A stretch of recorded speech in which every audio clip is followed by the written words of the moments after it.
Remember that they're changing my voice. One of the main tactics they use to try to prevent problems from being solved, especially on the larger political stage, is they try to play stupid and they confuse things, right?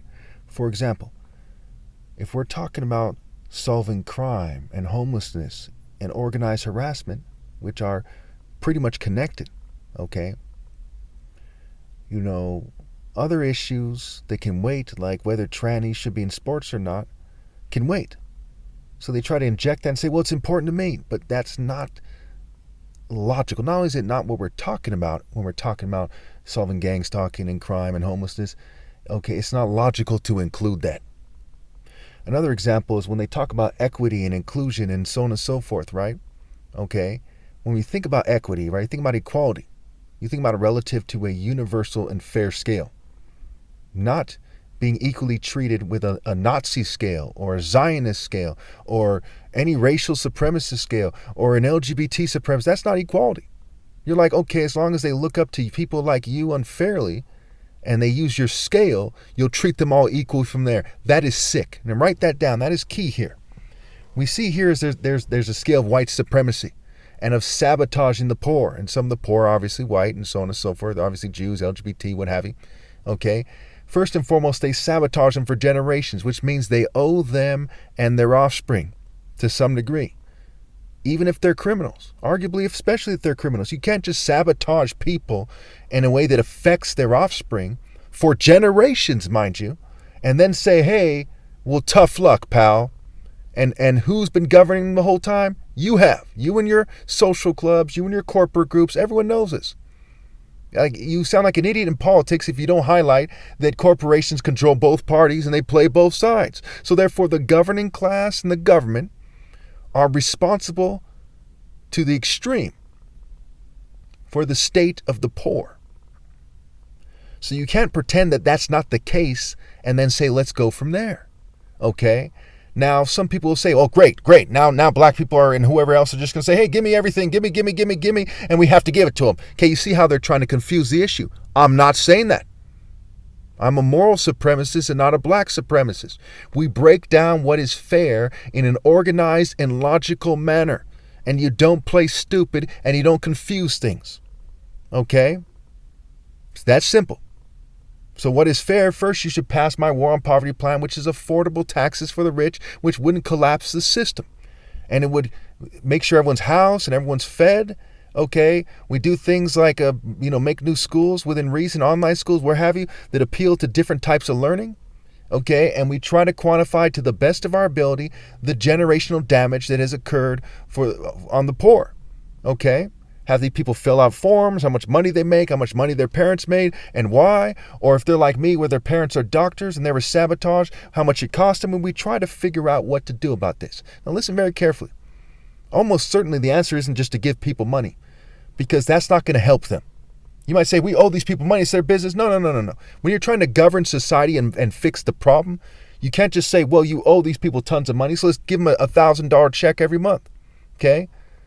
They need to be healed. We need to do large, for example, if I can save you $1,000 on rent every month, okay? Instead of just giving you $1,000, okay? And without the rich having to spend that much money to do so, by building a bunch of small homes and tiny homes on properties in rural areas, okay? And stuff like this. Okay, and creating new cities that are cheap and affordable cities, right? With nice things, people want to be there, fun activities, what have you. And that's far better than just giving you money. You see how immediately there'll be bootlickers who would argue, no, we want money. And then other bootlickers say, oh, we're great. We're just have to give them their money. That's not going to happen. Instead of addressing the issue, they're building what's called straw man arguments that I'm not making, and they're confusing the arguments that I am making, and they're playing stupid. So what are they doing? They're making arguments that I'm not making as straw men. They're confusing the arguments that I'm making, and they're playing stupid about the difference in other things as well. You see what I'm saying? So my argument is more like, say, if you make $3 million, right, and you pay around $8,000 to $9,000 a year over the course of 30 years, and we adjust taxes from there, okay, to redistribute 1/10 of the wealth, okay, that the people have right now or last year, okay, over a period of time, and then make a 1/10 law proportionate to the amount of wealth they had now or the last year, okay, the poor should have 1/10 of the rich's wealth, okay? Bare minimum, that much or better. That's not going to bankrupt them.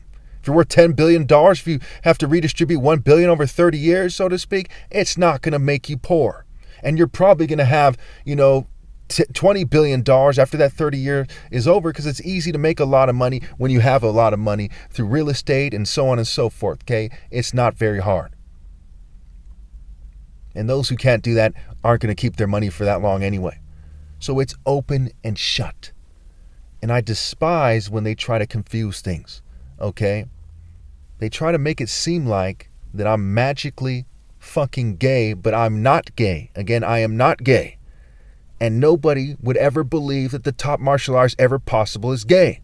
Okay? Look at a gay parade. Look at the churches that are LGBT. Look at the LGBT movements. No offense to the LGBT community, but many of you agree with me. Many of you agree with me, and they also have a right to their opinion. Thank you. Thank you. Okay? They say that once you attach that gay, once you're in a gay state of mind, you're not going to be that spiritual. And that's how white supremacy is playing it as well. Okay? They're saying, hey, let's make the minorities seem more gay than white people are, so they seem less spiritual and less ideal. That's what they're doing. And many LGBT people agree with me on that as well. What effect does gender-neutral bathrooms have? Child sex changes, trannies in sports, trannies beating the hell out of women in combat sports. I mean, what the hell do they think is going to happen? It's going to stigmatize the people who are promoting that movement. Okay, that overall LGBT movement, because they're guilty by association. Guilty by what? Guilty by association and complicity. So you see, it's pretty straightforward here. There's people who are gay activists who don't care about human rights at all. There's people who are gay activists that do care about human rights. And the ones who don't care have more money and power as the general rule of thumb, and that's why this is going this way. So it's rich white racist people, rich Jewish racist people, rich LGBT racist people, and their allies who are racist on a spectrum by their actions, okay, who are the main culprits and the main offenders here, okay? So when we look at this thing, is this a communist argument? No, because it's not complete redistribution of wealth. It doesn't ban religion, doesn't ban free speech, okay? And these are key characteristics of communism. Without them, they can shut the fuck up because it's not a communist plan, okay? And it takes place over 30 years, and the rich would still get richer. If they can expand the economy fast enough from not trampling the poor and paying $1 trillion in welfare instead of paying money to kind of help these people grow and to be taxpayers, which is better for everybody, okay, they'll have lots of money. They'll be they'll be happy. There'll still be gold diggers kissing their ass and all that. But they're fanatically greedy. They're slave master scum that work the angles to try to enslave you. So you see what I'm saying. Again, I am not a communist. I'm not a crony capitalist either. I am a moral supremacist. I want a moral system. And the things that I'm talking about aren't a perfectly moral system. It's me, pointing out what we can do and what we can do easily. I also want a 5% vice taxes, okay, until it comes up to $36 billion, right? We're tax luxuries, tax even candy. Just a 1% candy tax is not that much money, okay? 5% alcohol, cannabis, tobacco products, including bongs and pipes and okay? Lighters, anything to do with vices, I want to tax it. Something you don't have to buy, but you buy, it's bad for you, that's a burden on the healthcare system, you get taxed. So we can build rehabs and address that burden on the healthcare system to some degree, to some very minor degree that's not consistent with the burden that they're placing on it. My arguments are practical. My approach is no nonsense. It's honest. It's fair. It's morally precise. It doesn't do enough because people are too fucking stupid to do enough. So I say, hey, what is it ridiculous for them to argue against that 1/10 plan, that cost-effective 1/10 plan, okay? Over 30 years, and then we adjust from there to make sure that 1/10 comes in, okay? Because first it's going to be like 5.4 trillion over 30 years with 5.44, $220 billion the first year, 180 the 29 years after that, okay?